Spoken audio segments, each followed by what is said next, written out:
So my name is Laela Warnecke, and I'm a middle school teacher in Poultney. I teach English. And before we get started, most, if not all of us in this room are teachers. So I'd like for you to just close your eyes if you'd like, and think about a moment in your life where you had maybe an epiphany, and you realized, wow, teaching is exactly what I'm meant to do, and I am so excited that I chose this as my vocation. For me, that moment came when I was in a course titled Shakespearean Tragedies. And we were sitting, it was at Castleton where I completed my undergrad, and we were sitting in a circle discussing Titus Andronicus. And I just caught sight of my professor, and she was so engaged and enthralled with the conversation, and I thought, wow, she loves her job.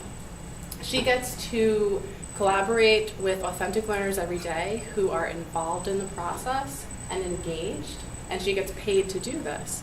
And then I thought, wow, I'm going to be an English teacher, and I'm going to have the same opportunities.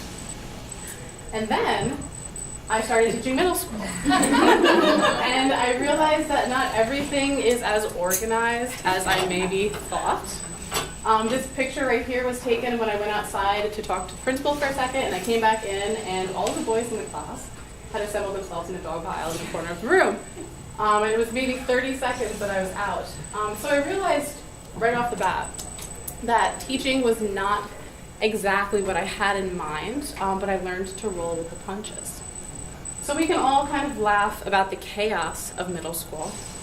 But one thing that I think we can't really laugh at is the focus of this presentation, which is the idea that many students claim to hate reading. They don't like doing it. They think it's a painful experience. They believe that they're not good at it, they'll never be good at it, and by the time they reach me in the 8th grade, they're completely disengaged.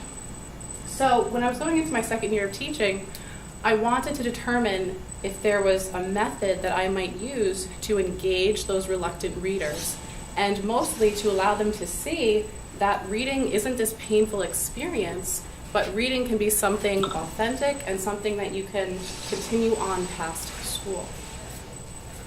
And those brought me to my goals as an educator. The main goal is that I really want to share my love of literature and create an authentic classroom where students are really engaged the way that I am with stories and other texts that we're reading. And mostly I really want to collaborate with thoughtful, authentic learners and, as I said before, nurture lifelong readers. And then I came across the method of sustained silent reading. Sustained silent reading, there are many different models, but in a nutshell, it's a time of the day where students are given the opportunity to read, for the most part, whatever they would like to read. There is no accountability with sustained silent reading in its most, simplest form. And the big thing is that students are allowed to choose what they want. And all of those buzzwords that we talk about, especially at Middle Grades Collaborative, come up with sustained silent reading, and there's student choice, student self-direction, flexible pathways, diversity, and a democratic classroom. This particular student right here is engaged in sustained silent reading. And as you can see, this student, whose name is Lucas, very reluctant reader at the beginning of the year, but this was taken in April, and he's just completely lost in The Lion, the Witch, and the Wardrobe in that picture. So today I want to talk to you about a question that I had at the beginning of this year. And that question was, how might sustained silent reading impact 8th grade students? I wanted to be able to quantitatively measure their attitudes toward reading. So I had to do some research on that to determine how I might do that. And I also wanted to be able to engage through some qualitative research and conversational interviews to kind of see, what are the stories behind these negative attitudes? What happened before 8th grade that caused these students to come up to me and say to my face, I hate reading, I really don't want to do that. So I decided to do some sort of survey that would occur before sustained silent reading, and then I would integrate or implement the same survey after sustained silent reading, and kind of see if there was any sort of change. So the population of students that I worked with were 28 8th graders in total. I had 16 males and 12 females. 3 total classes, which I called the Oak, the Birch, and the Maple class. And I had 8 students with individualized education plans, and all of them were designated as reading specific. I came across a fantastic survey known as the Elementary Reading Attitude Survey, which many of you maybe have seen. And it's great because it's 20 questions and it's picture format. And for 8th graders, it might seem a little bit young, but this survey itself has been used numerous times since its inception in 1990. So it's one that I highly recommend. So students completed this survey in September of 2015, and then completed it at the end of June in 2016. I used a pair sample t-test, which I'll talk a little bit about later, to kind of see, was there change in the average score, and does that change mean anything? So there are 20 questions, as I said, in total. 2 subscales. The first 10 questions are focused on recreational reading or reading at home. And the last 10 questions are focused on academic reading. And they all begin with the phrase, how do you feel when? Okay? This particular example is, how do you feel when you read a book on a rainy Saturday? If a student circled really angry Garfield, they would get a score of 1. And if they scored really happy Garfield, they'd get a score of 4. So it's a 1 to 4 Likert scale. And I thought this survey was really great because there wasn't that middle option that so many students tend to circle when they're not really sure. So it allowed me to get some really great data in regards to my students' attitudes toward reading. So scoring a survey is very simple in that you take a look at the raw score for each subscale, so recreational reading and academic reading. And then the creators of the survey have a really great percentile chart, and you can see where students fall on that percentile chart in regards to their attitudes toward reading. And that percentile chart works much like a standardized test. So again, I used a pair sample t-test, which I'll talk about when we take a look at the results. In order to gather some qualitative data, I carried out something called a motivation to read profile, and there's 2 parts to that. The first is sort of quantitative measures, and then the second is a conversational interview. And it's just really simple, open questions that you can ask students about reading and how they feel when they read. This was great because I was able to do the interview after the Garfield survey, so I was able to score my students and get some insight. So if a student loved reading on a rainy Saturday but hated reading in school, I was able to kind of probe and see why. What has happened in the student's past to make this occur, and how might I change it while I'm with this student in my classroom? I also kept an observation journal as well. I also wanted to see, because I know that there's a correlation between attitude and achievement, how might increased attitudes toward reading increase students' achievements toward reading? I made a decision to use the SBAC because it's the standardized test that our school uses, and I also knew I'd be able to get a lot of detailed data from that test. The pre-SSR data that I used was the students' 7th grade SBAC scores, and then the post-SSR data was the students' 8th grade scores. And SBAC is on a 1 to 4 scale. You probably know about that. Okay, so the independent variable of the study was SSR, and the method was really simple. It was 20 minutes per week. That's it. It happened every Thursday, and whenever the weather was nice, as you can see here, we went outside. Poultney High School has an outdoor classroom, which is really nice as well. And all of the philosophies of SSR were respected, specifically student choice and flexible pathways. For instance, if a student chose a book that he or she really didn't like, they were able to toss it aside and try something new. And that's something that doesn't often happen in the ELA classroom. They're kind of stuck to that book, especially if it's part of the core curriculum and we're all reading it together as a class. So the results.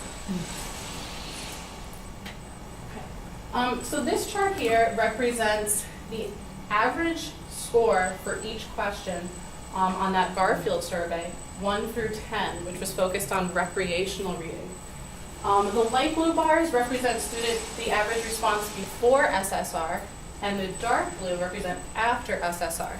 As you can see, every single question went up, and the increase for the overall score was an increase of 7.357, which might not sound substantial, but on a 1 to 4 Likert scale and only 10 questions, that's pretty powerful. So I was able to determine that after SSR, participants have an increased attitude toward recreational reading. And one thing that's worth mentioning is that the students who loved reading at the beginning, they loved reading at the end. There wasn't any negative effect. The students who hated reading in the beginning, many of them loved reading in the end. This is the second part of the Garfield survey, and this is focused on academic reading. Same thing, light blue represents pre-SSR, dark blue is post-SSR, and as you can see, every single question went up. The increase was a little bit smaller, but still a 6.286 increase. And as I mentioned before, the creators of that Garfield survey created a percentile chart. And they came up with a method for teachers to be able to assess all of their students and then determine their overall classroom percentile rank. Before sustained silent reading, my overall class percentile rank was the 20th percentile, which is fairly low. After SSR, the overall class percentile was 66, which is a massive jump. And it's also worth mentioning too that in the research that I completed, it's shown that students' negative attitudes toward reading increase as they get older. So this particular data is antithetic to that trend. And then as I mentioned, I wanted to be able to have real face-to-face conversations with my students. So I completed those conversational interviews as I talked about.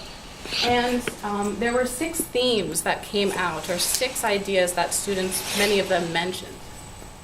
Those themes were self-perception, motivation to read both at school and at home, past experiences with reading, students' mindset toward reading, so do they think, can they get better, or do they feel like they're locked into that category of bad reader? And then their own self-advocacy. Do they understand their needs as readers and their own interests? This is a table representing the themes before SSR, and the red bars are negative comments, and the green bars are positive comments. So for example, if a student said, I love to go home and read a good book before I go to bed, they would get a positive score for motivation to read at home. If a student said something, like I'm horrible at reading and I'll never be good at reading, they would get a negative score for mindset. After SSR, we can see that the trend has shifted dramatically. And it's hard to really capture the shift through data like this, but from working with my students and from sitting down with a student who, told me I suck at reading, I'm not going to like this class, I'm going to be honest, right at the beginning, to seeing that same student huddled up with a book, asking me if he could bring it home over summer, that's a big change, and that really can't be captured in the data. And then that brings us to academic achievement, because sort of my focus for this, or my goal, was to bring SSR to the school. So that's not just in my classroom. So I wanted to see, how have student scores on the SBAC changed? So before the SBAC, before SSR, when students took the SBAC, the population that I studied, 40.7 of them received a level 1 score, which is a big deal. I needed to definitely pay attention to that at the beginning of the year. As you can see over here, after SSR, only 7.4 students received a 1. And out of the total population, that was 2 students in total. So as you can see here, there was a massive shift in student achievement. And I know that the SBAC isn't perfect, but this is data to demonstrate that student achievement has increased. And it's also worth mentioning that every single scale score increased for every single student on the SBAC after SSR. So all data aside, the biggest thing is teachers' intuition And as I said before, I feel that I am now surrounded by skilled, passionate, habitual, critical readers. And even though middle school is a little bit chaotic, I think that SSR has made my job that much better. Thank you.